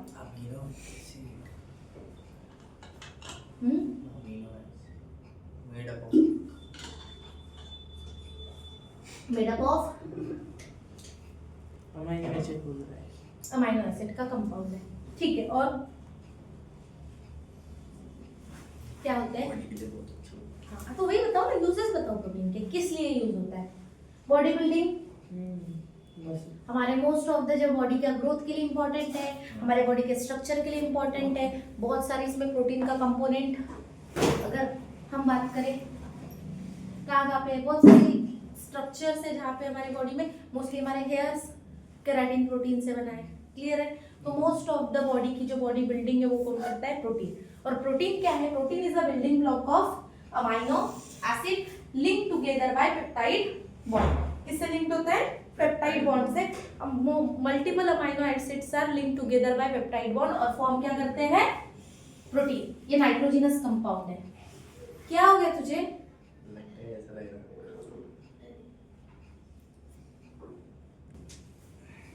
चलो अब आते हैं अमाइनो एसिड्स पे। अपलोडिंग। अमाइनो एसिड्स की अगर हम बात करें तो अमाइनो एसिड का जो मेन स्ट्रक्चर, अगर मेन अमाइनो एसिड्स की बात करें तो अमाइनो एसिड्स में क्या क्या होता है? एक होता है कार्बोक्सिलिक ग्रुप, अमीन ग्रुप, क्या होता है? कार्बोक्सिलिक और अमीन ग्रुप और अल्किल ग्रुप की बॉन्डिंग होती है। ठीक है, मतलब ये तीन कंपोनेंट है। मेन अगर स्ट्रक्चर बात करें तो यही है अमाइनो एसिड्स का। क्या है? R C C H COH R NH2। मतलब सीधा बोलते हैं अगर मीथेन के सब्स्टिट्यूशन को, मीथेन को अगर हम सब्स्टिट्यूट कर दें या मीथेन की बात करते हैं, मीथेन को अगर हम सब्स्टिट्यूट कर दें किससे? एक तरफ COH कर दे, एक तरफ में NH2 कर दे और एक तरफ कर दे अल्किल ग्रुप कर दे, तो ये क्या है हमारा? Amino acid. क्या है? Amino acid. मतलब क्या होगा? Amino acid is a group containing carboxylic group and amine group. दोनों के साथ दोनों ग्रुप आ जाएगा, कार्बोक्सिलिक भी आ जाएगा, अमीन भी आ जाएगा और अल्किल ग्रुप भी आ जाएगा। ठीक है, सिंपल। इसके जो टाइप्स की अगर हम बात करें तो ऑन द बेसिस, पहले तो उसके पीएच लेवल पे पहला डिवाइड किया गया है उसको एसिडिक, बेसिक और न्यूट्रल। एसिडिक में दो ही अमाइनो एसिड्स हैं। पहला एस्पार्टिक एसिड और ग्लूटामिक एसिड। कौन थे? किसमें दो हैं? एस्पार्टिक एसिड और ग्लूटामिक एसिड। और बेसिक में तीन, आर्जिनिन, लाइसिन और हिस्टिडीन। क्या क्या है? हिस्टिडीन, हार्ल करके मैंने याद करने के लिए रखी। हार्ल, हार्ल मतलब H for histidine, AR for arginine, L for lysine. और यहाँ पे AG एसिड है तो एसिड लगा देंगे ना, एस्पार्टिक एसिड है, ग्लूटामिक एसिड। इसके बाद पूरे बचे हुए कौन? न्यूट्रल। ठीक है, कितने अमाइनो एसिड्स दिए हैं? 20। अब देखो ऑन द बेसिस जो हमारे बॉडी में सिंथेसाइज होते हैं, कुछ हमारे बॉडी में सिंथेसाइज नहीं होते हैं। ठीक है, जो हमारे बॉडी में सिंथेसाइज होते हैं वो नॉन इसेंशियल, और जो हमारे बॉडी में सिंथेसाइज नहीं होते जिसके लिए हमें फर्दर बाहर के जो भी न्यूट्रिएंट सोर्स है उस पर डिपेंड रहना पड़ता है, वो हो जाएंगे इसेंशियल अमाइनो एसिड्स। तो इसेंशियल कौन है? PV, private team hills. ठीक है, PVT private, P for, P से एक ही अमाइनो एसिड से प्रोलीन, B से वैलिन, T से ट्रिप्टोफैन, T से टायरोसिन, I से सही बात। आइसोल्यूसिन, हेम से मिथियोनिन, H से हिस्टिडीन, I से दो I आ गए, एक I से क्या होगा? वो नहीं क्या? क्या नहीं किया? वो वाला वाला वो नहीं क्या जो पढ़ाया था आपने वो वाला? क्या बता? डैश पता होता। हम आप पे टेस्ट ले रहे हैं। कोई गलत है। नहीं आई नहीं आएगा ना, किसी एक ही आई से दूसरी नहीं है। आई वो मिटाओ। नहीं मेरे बाबा कैसे मिटाएगा? तो रन करने के लिए हील का HIL। ठीक है, तो डबल L फॉर लाइसिन और एक ल्यूसीन। क्या हो जाएगा? ल्यूसीन और लाइसिन। तो देखो P से बोलो ना, P से प्रोलीन, B से वैलिन, T से टायरोसिन, T से ट्रिप्टोफैन, I से आइसोल्यूसिन, M से मिथियोनाइन, मिथियोनाइन, हाँ, H से हिस्टिडीन, हाँ HI से हिस्टिडीन, L से लाइसिन और L से L से हाँ L से ल्यूसीन। ल्यूसीन। ठीक है, ल्यूसीन, लाइसिन, हिस्टिडीन, मिथियोनिन। चलो ठीक है, अब next non essential amino acids. All goods children enjoy good school. अब इसको छोड़ के बाकी पूरे A फॉर एनालिन, G क्या बात है? G for glycine, C for C हाँ सी से साइटो समथिंग कुछ जाता है, बताओ कौन सा? साइटोमिक साइटोनिन कौन सा साइटोनिन है? साइटोकिनिन साइटोकिनिन ना नहीं आएगा साइटोकिनिन देखो देखो नहीं आएगा जरूरत तो देखो साइटोकिनिन क्या है पता है cysteine, cysteine cytokinin alanine, glycine, cysteine cysteine, enjoy ई ई ई ई इसमें वो नहीं क्या पर्यायवाची शब्द इसके थोड़ा इजी वाले इसेंशियल अमाइनो एसिड है वो, नॉन इसेंशियल इसेंशियल है। नॉन अपने एग्जाम्पल अरे वो नहीं, सॉरी ये बता रही थी क्या बोल रही थी? कोई भी पागल बोलते हैं हमको पागल बोलते हैं अरे तो गलती से भूल गया, जाने दो, ठीक है। जी का नाम मेरे को पता है बताओ। ग्लूटामिक एस का भी पता है दो जी है वहाँ, ग्लूटामिक एसिड और ग्लाइसिन। पहला वाला ग्लाइसिन है हाँ तो ठीक, हाँ ये किसका नाम क्या बताए थे ग्लाइसिन, ग्लूटामिक एसिड और क्या बचा? ग्लाइसिन और बस पक्का गरम चाय की प्याली ग्लूटामिन, इसे लिख दोगे, इसे ग्लूटामिक बोलना तो अच्छा एसिड। लगेगा हमको कम से कम देख के तो बता दें ठीक है चलो। पहला क्या है? ए वो और है alanine G, glutamine glycine sorry C, साइटिनिन साइटिन सिस्टीन। सिस्टीन सिस्टीन जी चलेगा। मुझे पता ही ग्लूटामिक, इसको ना ग्लूटामिक एसिड के लिए रिप्रेजेंट किया है, ठीक है। जी, ग्लूटामिन फिर से जी, जी का दो ही तो तीन तो है है ना रे बाबा। तीन ही तो है तीन हो गए ना ग्लूटामिक एसिड हो गया, ग्लूटामिन हो गया, ग्लाइसिन हो गया। एस, सीरीन सिस्टीन अभी वो सी से आता है और एक एस, इसमें की दिया है एस्पार्जिन। एस्पार्जिन। वो मुंह में से रह गया नाम अच्छा, ऐसे एस्पार ए साइलेंट है ठीक है। तो कितने हो गए? ये बाकी जो बचे हुए क्या हो जाएंगे? Non essential. और इसेंशियल इसेंशियल तो पूछो ही हाँ मेरे को याद है ना बोल। पीवीटी टीआईएम हील टीम डेविड लिख के दो मेरे को एल का पता है लाइसिन और वी का पता है वैल्यू बस ठीक है, चलो अब नेक्स्ट एक डेफिनेशन जो एग्जाम में आई हुई है वो है अल्फा अमाइनो एसिड्स। किसकी? Alpha amino acid.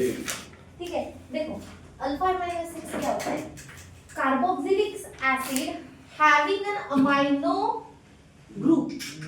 वो क्यों बताए वही सोचो कुछ नहीं, जाने तो बना लूंगी अभी। वही इंक वेस्ट करना अब क्या ही करूं, बता हो गया निकाल दी जान दे। फिर से बोलते हैं। ठीक है, क्या है? Carboxylic acid having an amino group bond to the alpha carbon that is next to carboxylic acid. Bonded ठीक है, कार्बोक्सिलिक के नेक्स्ट वाले जो अल्फा ग्रुप, अल्फा किसके अटैच रहेगा? अल्फा कार्बन से अगर अटैचमेंट है तो उसको बोला जाता है अल्फा अमाइनो एसिड। जैसे कि एनालिन है,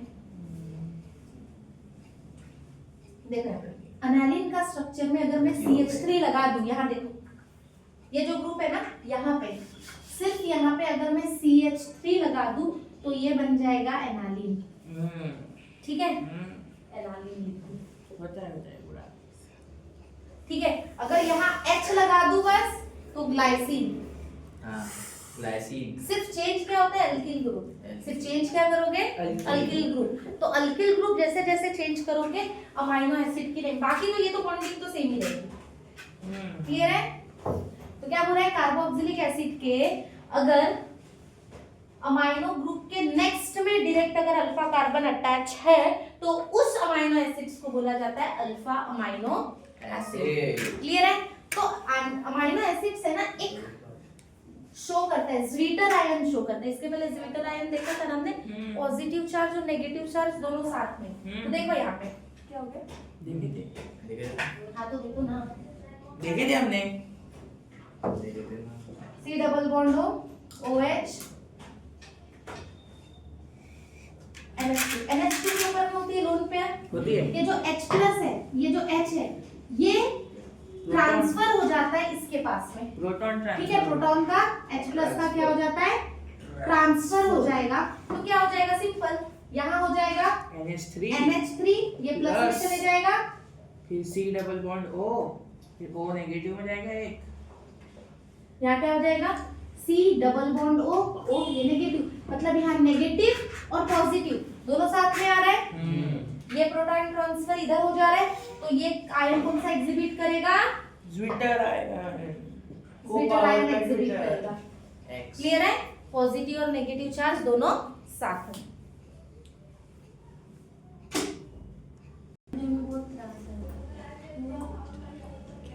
नेक्स्ट आते पेप्टाइड बॉन्ड एंड प्रोटीन। देखो पेप्टाइड बॉन्ड क्या होता है, सीधा अमाइड बॉन्ड। अमाइड बॉन्ड का ये अनदर नेम क्या है, पेप्टाइड। इसको बोला जाता है अमाइड बॉन्ड, ठीक है। CONH2, ठीक है, CONH वाला, ठीक है। ये वाला जो बॉन्ड रहेगा वही क्या होता है, पेप्टाइड बॉन्ड। क्या हो गया, ठीक है। सिंपल एक बात सुनो, जब एक से ज्यादा अमाइनो एसिड्स जब कंबाइन होते हैं, तो कंबाइन होके दोनों के बीच में H2O रिमूव होके सिंपल एक बात है, क्या बन जाता है, अमाइड। देखो यहाँ से एक H, यहाँ से OH, ठीक है।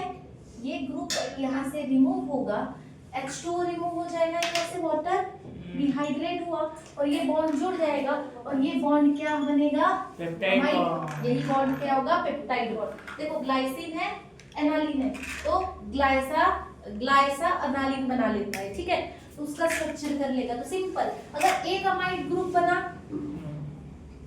तो क्या बोलोगे, 1 डिग्री, 1 अमाइड ग्रुप, ठीक है। 2 बना तो 2 amide, diamide, monoamide, diamide, tri, poly, poly. Tetra, clear है? Penta, hexa. इस तरीके से। सेप्टा सिंपल अगर ऑक्टेन मैं होना। पूछूं एक अमाइड ग्रुप बना तो कितने अमाइनो एसिड जुड़े, बेवकूफ 2 है ना। मैं क्या करूं मेरे को मार मैं देता हूं, ठीक है। और अगर 2 अमाइड ग्रुप बने हैं तो 4, बेवकूफ 3। 50+1 का है ना। क्यों, यहाँ पे एक और अमाइनो एसिड ले लूं तो फिर यहाँ पे CO की बॉन्डिंग चले जाएगी, NOCON। हाँ वही ठीक है, सोचो। ये CO है तो यहाँ NH। तो देखो अगर पहला अमाइड ग्रुप किस तरीके से बना, CONH की तरफ से, अभी सेकंड क्या बनेगा, CO यहाँ पे, तो CONH का इस तरीके, मतलब टर्मिनल, ये कौन सा टर्मिनल हो गया, N टर्मिनल। इधर वाला कौन सा टर्मिनल हो गया, C टर्मिनल। ये देखना यहाँ पे NT, हाँ, हाँ। ये C टर्मिनल है। तो अब ये C टर्मिनल पे अगर कोई अटैच होगा तो N वाला ग्रुप अटैच होगा, मतलब नाइट्रोजन की तरफ से अटैच होगा। क्लियर हो रहा है। तो कंटिन्यूअसली अगर कैसे इसको डिफाइन कैसे करोगे, सिंपल, अगर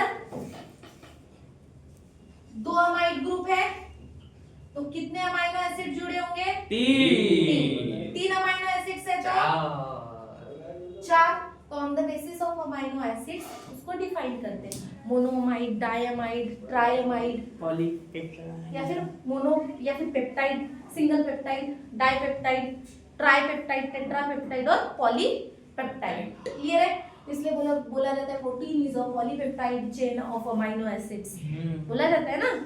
सिंगल भी हो सकता है, मल्टीपल पेप्टाइड बॉन्ड्स भी हो सकते हैं। क्लियर है, पक्का।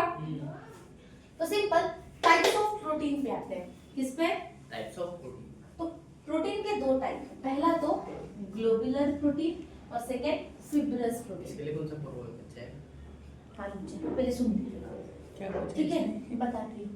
ग्लोबुलर प्रोटीन जो ग्लोब्स के फॉर्म में, ग्लोबुलर फॉर्म में होते हैं, ठीक है। सिंपल इंसुलिन है, और ग्लोबिन वाले हीमोग्लोबिन है, और हीमोग्लोबिन, एग एल्ब्यूमिन है।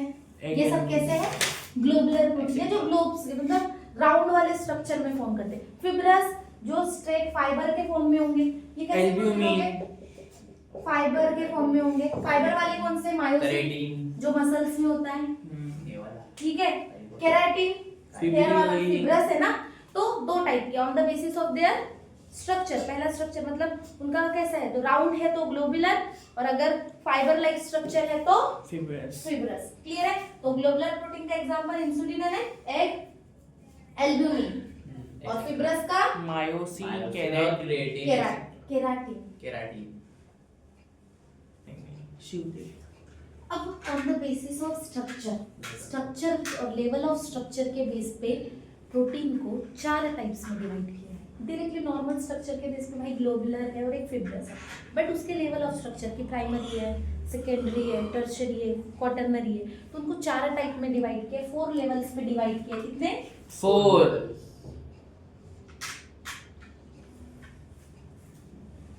4 लेवल पे डिवाइड किया। पहला प्राइमरी, अच्छा चल रहा है। सेकेंडरी, टर्शियरी और क्वाटरनरी।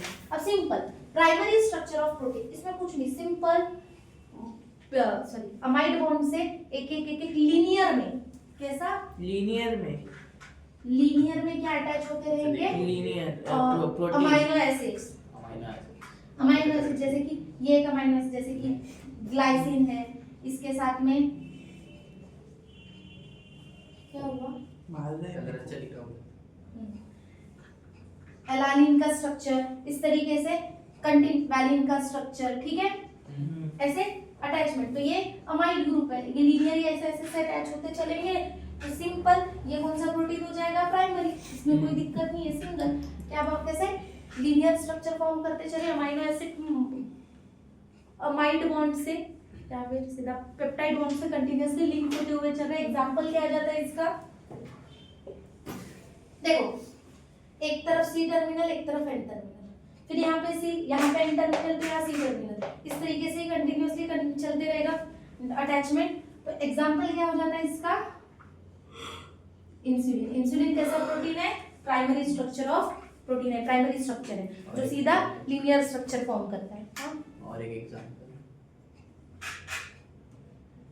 ऑर्डर कर रहे हैं फिलहाल ये याद नहीं आ रहा।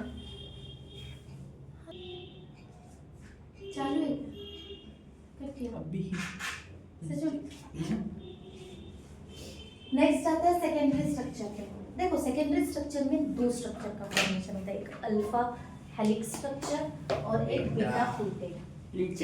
अल्फा हेलिक्स में कैसे? हेलिक्स मतलब कॉइल, यस, ऐसे राइट साइड से ऐसे कॉइलिंग स्टार्ट करता है, मतलब क्लॉकवाइज ऐसे कॉइलिंग स्टार्ट करता है। पर इसमें कैसे है, हर एक टर्निंग पे अगर बात की जाए, सुनो,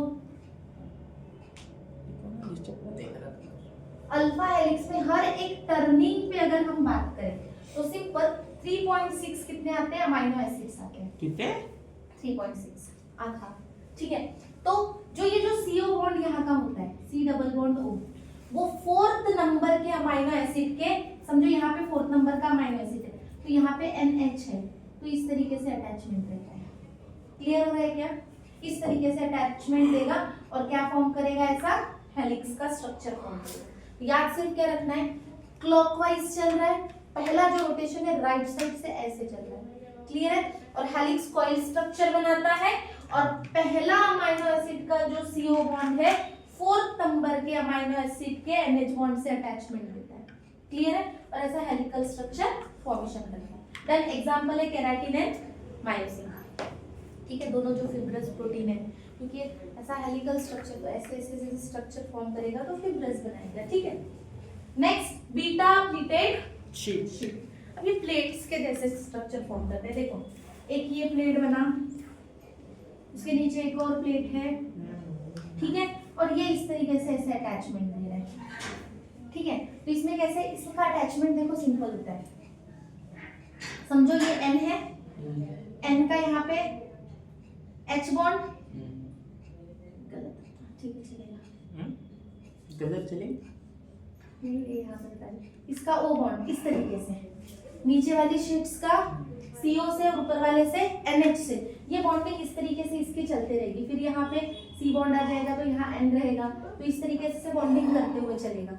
तो एक प्लेट ये फॉर्म किया, सेकंड प्लेट ये फॉर्म किया। देखो तो CO और NH लाई ना प्लेट और प्लेन के फॉर्म में लाई करेंगे और कैसा स्ट्रक्चर बनाएंगे, बीटा प्लेटेड शीट चेन का।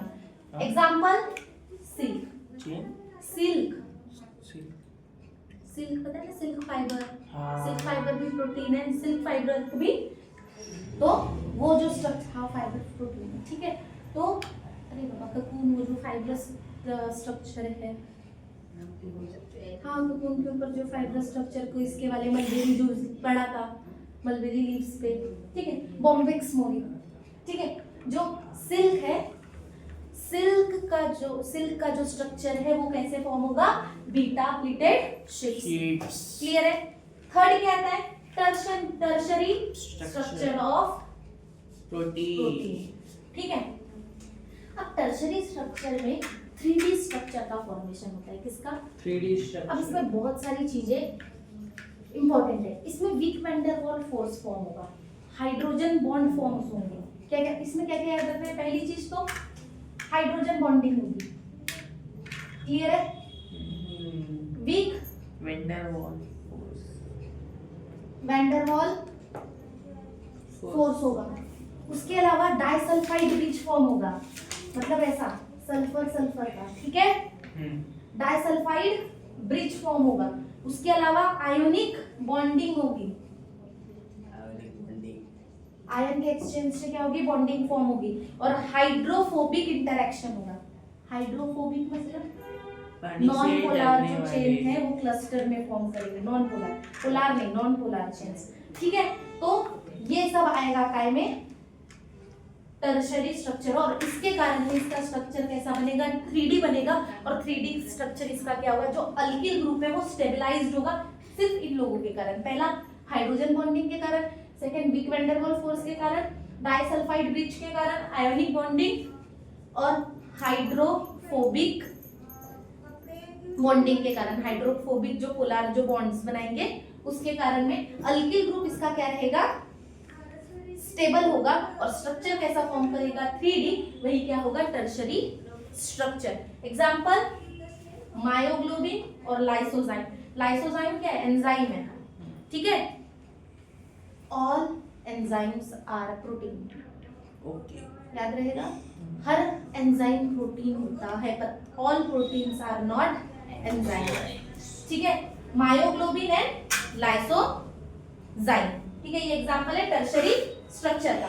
Last quaternary structure. अब ये बॉन्ड क्या होगा, इसमें होगा मल्टीपल पॉलीपेप्टाइड बॉन्डिंग।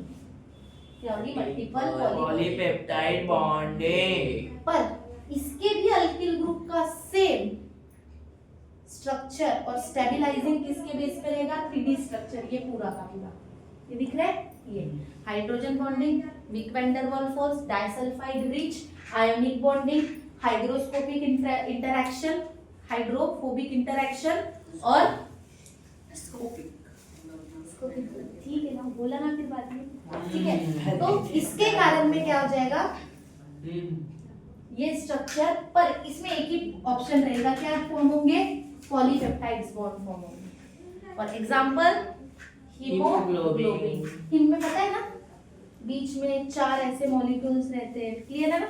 तो 4 अदर देन मॉलिक्यूल्स को अटैच करके चलता है कौन, हीमोग्लोबिन, क्लियर है। तो ये स्ट्रक्चर काय का था पूरा, protein peptide bond and protein. Next आते हैं डीनेचुरेशन ऑफ प्रोटीन। अब सिंपल डीनेचुरेशन में क्या होता है, प्रोटीन का जो 3D स्ट्रक्चर होता है वो सीधा क्या हो जाता है, कोई भी अदर फिजिकल बैरियर्स के कारण में क्या हो जाता है, लॉस हो जाता है। जैसे कि अगर हम बात करें, समझो ये कुछ ऐसा कॉइलिंग वाला स्ट्रक्चर है, हो सकता है हाई टेम्परेचर वगैरह प्रेशर के कारण में, पीएच चेंज होने के कारण में, कोई भी फिजिकल बैरियर के कारण में क्या हो जाए, इसकी कॉइलिंग इस तरीके की हो जाए, कॉइलिंग रिड्यूस्ड हुई। अब जो इसका वाला जो बायोलॉजिकल एक्टिविटी है वो क्या होगी, खत्म होगी। जो उसका पहले उसकी जो एक्टिविटी थी, अब डीनेचुरेशन के बाद इसकी वो एक्टिविटी नहीं बची। तो सिंपल क्या है, प्रोसेस है जिसमें क्या होता है कि बायोलॉजिकल एक्टिविटी किसी भी प्रोटीन की क्या हो जाती है, लॉस हो जाती है। किसके कारण में, बहुत से बैरियर, उनके से या तो स्ट्रक्चर में चेंज आ जाएगा कुछ भी, पर अमाइड ग्रुप ब्रेक नहीं हुआ, वो यहाँ पे बना स्ट्रक्चर, पर बॉन्डिंग तो अभी नहीं है ना, अमाइड ग्रुप लिंक हुआ क्या नहीं, बस उसका स्ट्रक्चर में थोड़ा सा चेंज आ गया, उसकी जो कॉइलिंग है वो रिड्यूस्ड हो गई, तो जिसके कारण में उसकी बायोलॉजिकल एक्टिविटी लॉस हो गई। फैक्टर क्या हो सकते हैं इसके लिए, टेम्परेचर हो सकता है, पीएच हो सकता है, और स्पेसिफिक ग्रेविटी हो सकती है, ठीक है। तो ये फैक्टर्स हो सकते हैं के लिए, डीनेचुरेशन ऑफ प्रोटीन के लिए। क्लियर है, पक्का। नेक्स्ट अब आते हैं एंजाइम के ऊपर। एंजाइम क्या है? बायोलॉजिकल कैटलिस्ट है। क्या है? Biological catalyst. जो भी हमारे बॉडी में जितनी भी मेटाबॉलिक रिएक्शंस हो रही है उनको नॉर्मली, जैसे कि देखो हम कोई अगर लेबोरेटरी में कोई रिएक्शन करवाते हैं तो हम अदर रैपिड रिएक्शन के रेट को इंक्रीज करने के लिए, प्रॉपर वे से होने के लिए हम कोई ना कोई कैटलिस्ट डालते हैं, ठीक है, ताकि रेट ऑफ रिएक्शन बढ़ जाए और हमें जो प्रोडक्ट चाहिए, जो रिक्वायर्ड प्रोडक्ट है वो मिल जाए। तो सेम हमारे बॉडी में भी बहुत सारी क्या होती है, केमिकल रिएक्शंस होती है, मेटाबॉलिकल एक्टिविटीज होती है, तो उनको रन करने के लिए जो बायोलॉजिक, जो हमारे बॉडी में जो प्रेजेंट होते हैं उन्हें क्या बोला जाता है? Biological catalyst. वही क्या है? एंजाइम। एंजाइम क्या है? One of the kind of protein. क्या है ये? प्रोटीन ही है, ठीक है।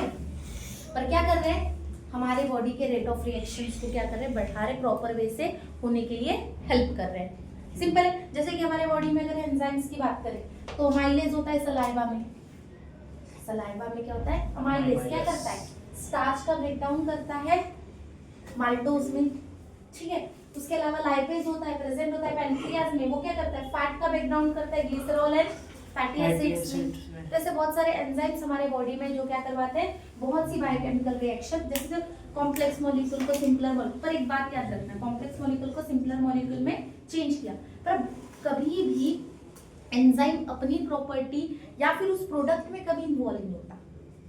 जैसे कैटलिस्ट है ना, अपने आप को चेंज करता है क्या? नहीं। कोई बायोलॉजी, कोई केमिकल रिएक्शन में सब से की वजह से चेंज होता है क्या? नहीं। सिर्फ क्या होता है, इसमें एक ही चीज होती है, सिंपल, ये उस रिएक्शन को, जैसे कि ए से बी प्रोडक्ट बनाने में हेल्प किया, पर जो ये कैटलिस्ट हमने लिया था इसके ना तो स्ट्रक्चर में चेंज आया, ना इसमें प्रोडक्ट बनाने में अपना कोई भी कंपोनेंट उसमें इन्वॉल्व किया। सिर्फ क्या किया? रिएक्शन को करने के लिए, रिएक्शन रन आउट करने के लिए सिर्फ हेल्प किया। जैसे कि अगर हम बात करें सिंपल,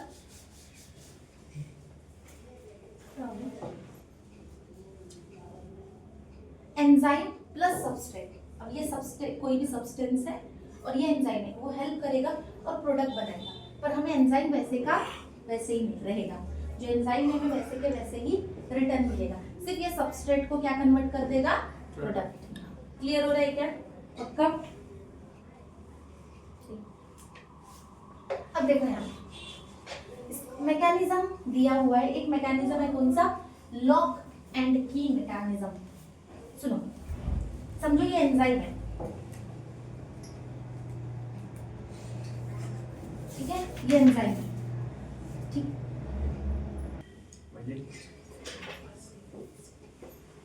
चलो देखो, अगर हम बात करें लॉकिंग की मैकेनिज्म की, अगर समझो ये एंजाइम का स्ट्रक्चर है, ठीक है, ये उसकी एक्टिव साइट है। क्या है?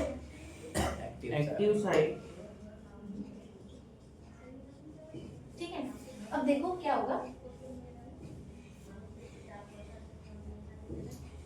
ये सबस्ट्रेट है, देखो, ठीक है, ये सबस्ट्रेट है,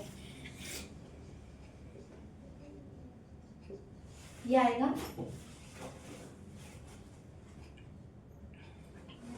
ठीक है, यहाँ पे आके अटैच हो जाएगा, ठीक है। इसके बाद क्या होगा,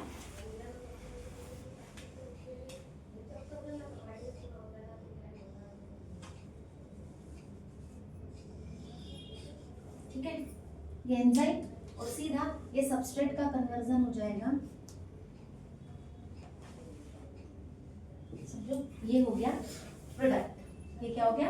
प्रोडक्ट। पर एंजाइम को कोई चेंज हुआ क्या? एंजाइम तो वैसे के वैसे ही है। एंजाइम में क्या एक्टिव साइट थी, वहां पे आया, सबस्ट्रेट अटैच हुआ, सबस्ट्रेट अटैच होने के बाद प्रोडक्ट में कन्वर्जन हो गया, पर एंजाइम वैसे का वैसे ही है। क्लियर है? इसी को बोला जाता है कि लॉक एंड की मॉडल, मतलब जो सबस्ट्रेट है प्रॉपर एक्टिव साइट पे क्या हो जाता है? फिक्स्ड हो जाता है। ठीक है, पक्का? डन है ये?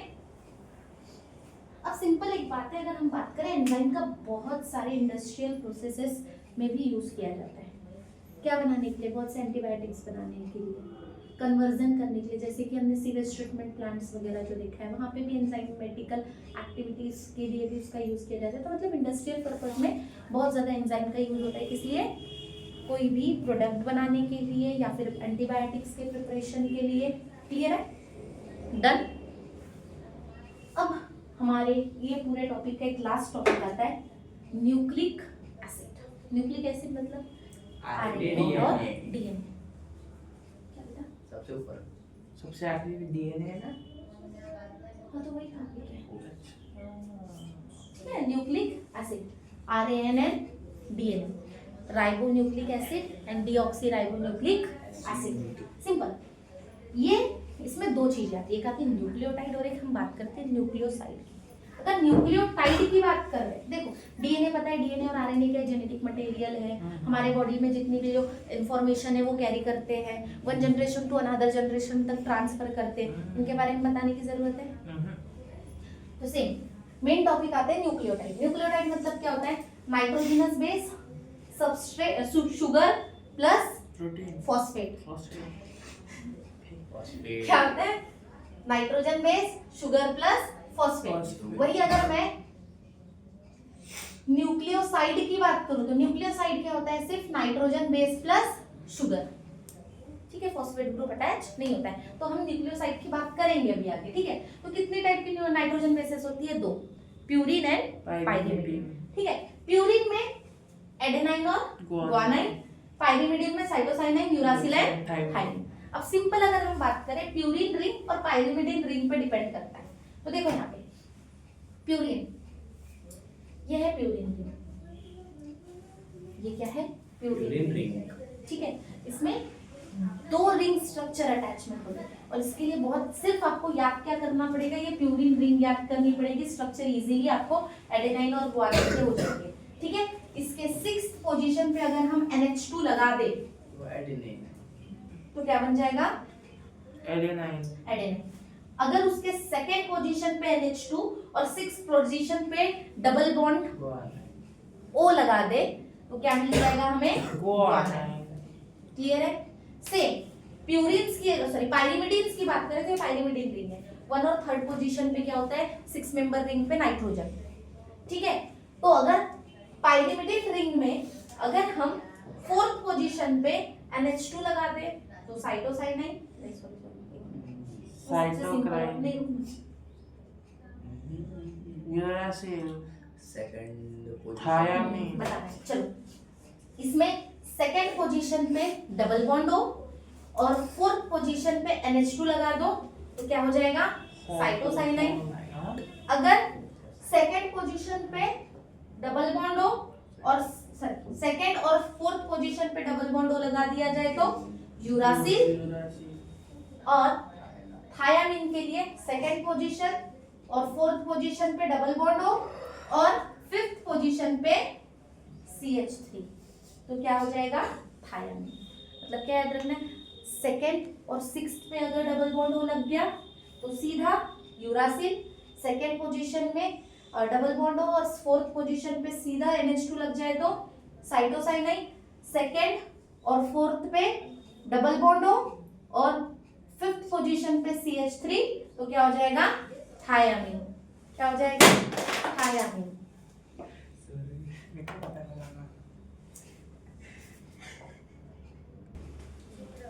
ठीक है, ये हो गए हमारे नाइट्रोजन बेसिस, ठीक है। अगर नाइट्रोजन बेसिस में और क्या होती है? शुगर होती है।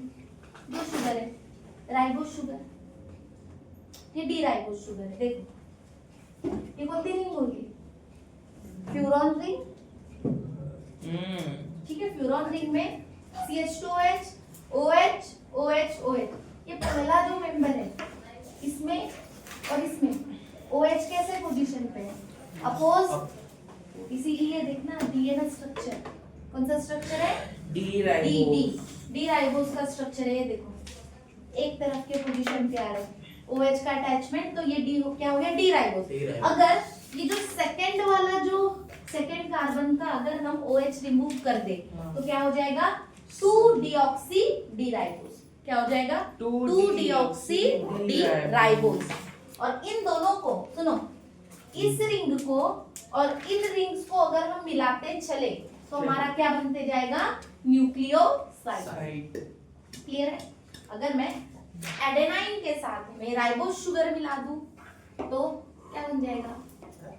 एडेनाइन के साथ में राइबोस शुगर डी राइबोस को मिला दूं क्या बन जाएगा? D ribose D ribose adenine D ribose हम बोलते हैं ना। नहीं बोलता मैं तो नहीं बोलता। सच में क्यों नहीं बोलता? बोलना पड़ेगा। ठीक है, तो अगर न्यूक्लियोसाइड बनाने के लिए क्या करना पड़ेगा? राइबोस शुगर, जो भी शुगर है पेंटोस शुगर के साथ में किसको ऐड करना पड़ेगा? कोई भी नाइट्रोजन बेस को। क्लियर है?